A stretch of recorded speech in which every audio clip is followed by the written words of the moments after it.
Hey guys, I know what you're thinking. This is probably another Marchand video, but it's not. It's not. It's not going to be what you think it is. Actually, this could be an important documentation of a crime scene. I was out fishing earlier today and noticed what I thought were some human bones. I went over and checked it out, and sure enough, they were. I was not going to stick around during the daytime, so here's the deal. It's about 2 o'clock in the morning, about about a week before Halloween. And I'm just about, as you can see, I'm outside. I got my bike here. I got my trailer packed up. I got the camera case. I got a blanket that is pretty waterproof. It's kind of been wet today. I got a tarp just in case it starts raining. I got a stool and a little camping table that I can set up a camera and some things on to shoot this video. What I believe to be, like I said, a crime scene that we are going to investigate. Man, I'm kind of freaking out right now, but yeah, and it's really late, and I'm trying not to wake up anybody. I waited till everybody went to sleep, including the whole neighborhood.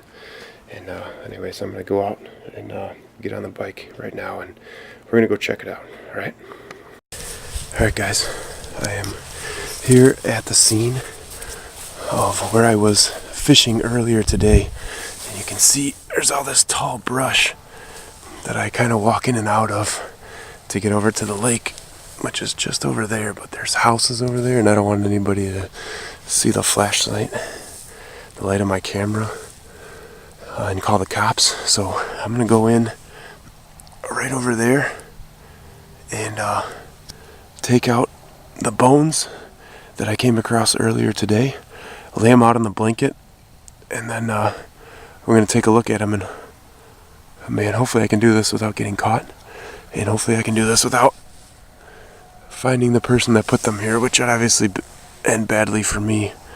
So again, there's all this tall brush here. I'm going to go in and get out as many of the bones as I can, and then lay them out on the blanket so you guys can take a look at them, and we'll study some of their structures and their locations in the body.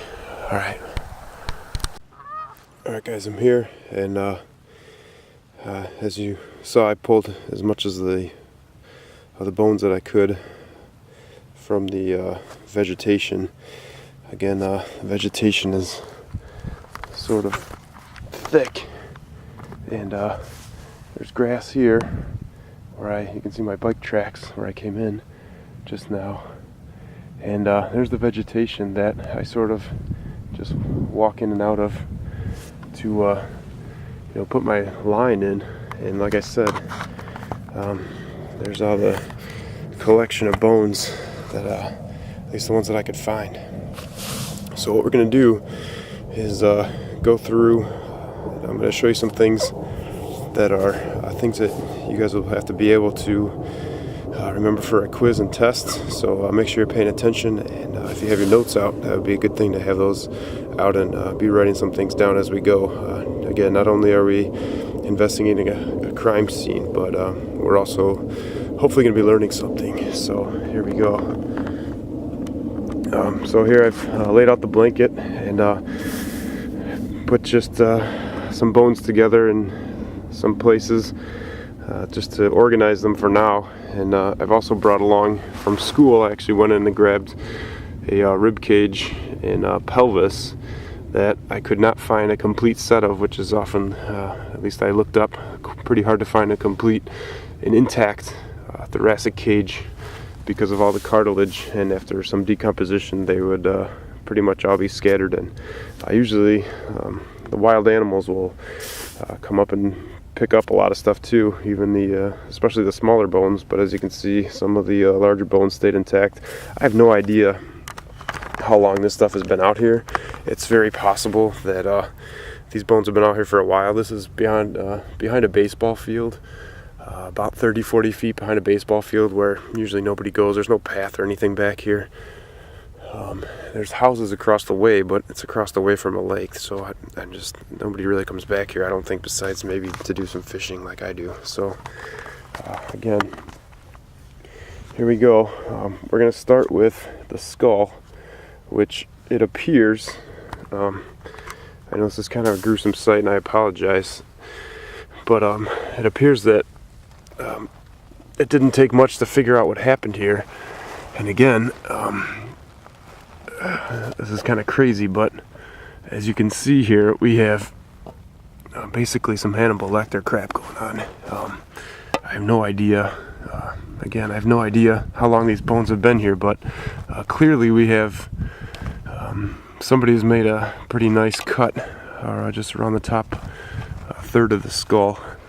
And what we're going to do is first talk about the skull. And the skull is part of the axial skeleton, meaning it is basically the main portion where things attach to. So we're talking about the skull and a vertebral column and thoracic cage that I brought for you. I have found some ribs, but usually ribs and other smaller bones usually get picked up by the wild animals. So again, we're going to focus on the skull. We have 21 bones, if this thing were intact. 21 bones here, technically, that make up the skull. And a bunch of other things that I don't know if we'll be able to see them on this skull, but if we're not, we'll be able to definitely cover them in class together. So here, as you can sort of see, by the way, as you probably noticed, there are two skulls here. So you guys hear that? Did you guys, seriously, did you hear that? That wasn't a car. Oh God, I hope nobody's over here. I hope nobody's over here. That wasn't a car. Alright, we gotta get this done so I can get out of here. I'm really scared right now. Alright, so here's the frontal bone, and as you can see, it's pretty easy. It's right in the front of the skull, and it goes up here, all the way around here. That's the frontal bone. We also have on each side the parietal bone. That's, you can see this line here. That's actually a suture that's going to define where the one bone begins and the other ends in the skull, because they're all fused together. So right here's the parietal bone. There's another one on the other side, and then in the back we have the occipital bone. That's all back here.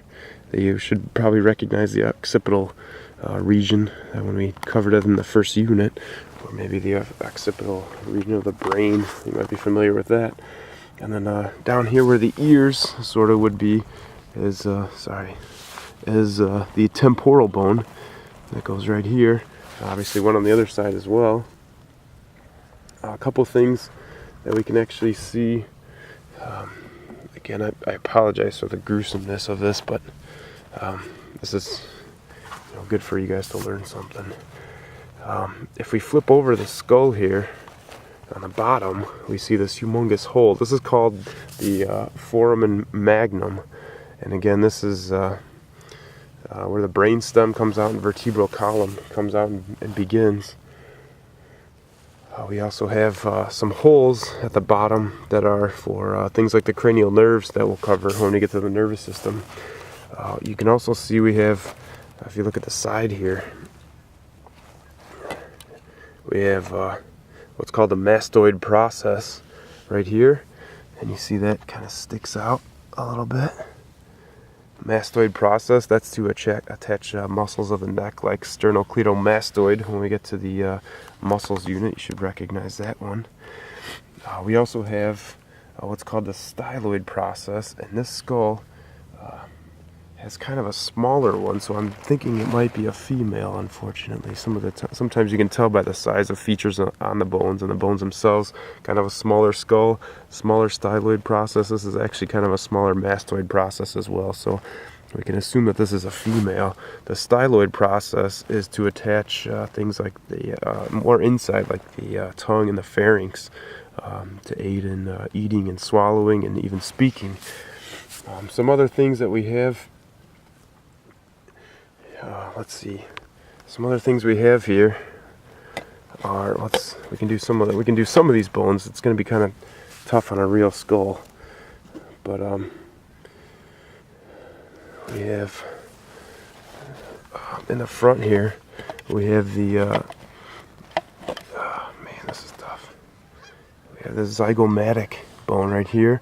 This is called the zygomatic arch. It goes back here to the temporal bone.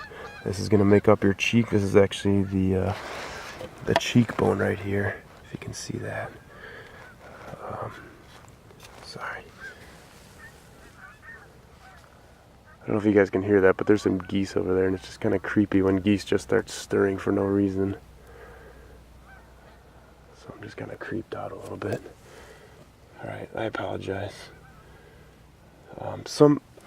We have a bunch of bones on the inside here that it's actually really hard to tell because there's no definitive line with all of these, so we'll just cover those in class. You can see here that we have, this is actually, I believe, the mandible to this skull, which I believe was a male. It's a little bit larger.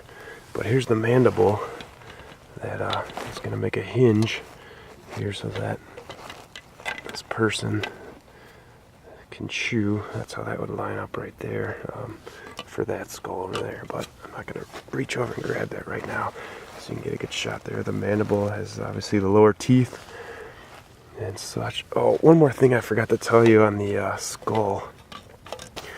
This little hole right here, right there that I'm putting my finger in, sorry, is the external acoustic meatus, and that is that would lead into the ear. And so this is where the ear is actually, the sound is actually coming in, and then the bones of the ear would be down in here underneath this bone, which is actually a really cool bone. Call this phonoid bone. We're going to look at all that stuff in class and we can get a better shot at it.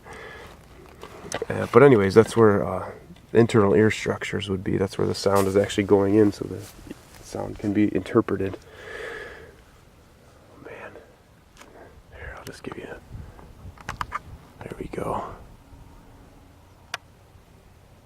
Shot of the moon there. If that doesn't creep you out on a late October night at 2:30 in the morning, I don't know what does. Obviously, this doesn't. But so anyways, let's see what else. What else do we have to cover here? Yeah. Anyways, a lot of these other bones making up the eye socket, the nose, are really hard to see on this skull. I don't know if it's any better on this one. Not really. Man, that sucks. Here's a good example of the styloid process. And stylus, like a stylus for a tablet or something. You can think of it that way. And then again, the mastoid process. I apologize if it's like too bright, but my camera light is, it's got one setting, I guess, and that's super bright. So anyways, that's the skull. Oh man, I feel really nasty doing this. That's the skull. I have two skulls here, and I could not find the top to that skull. Unfortunately, geez, it might be over there somewhere in the brush, but like I said, I'll maybe go back later, see if I can find it. We're gonna move on to the vertebral column, and so I'm gonna end this video here.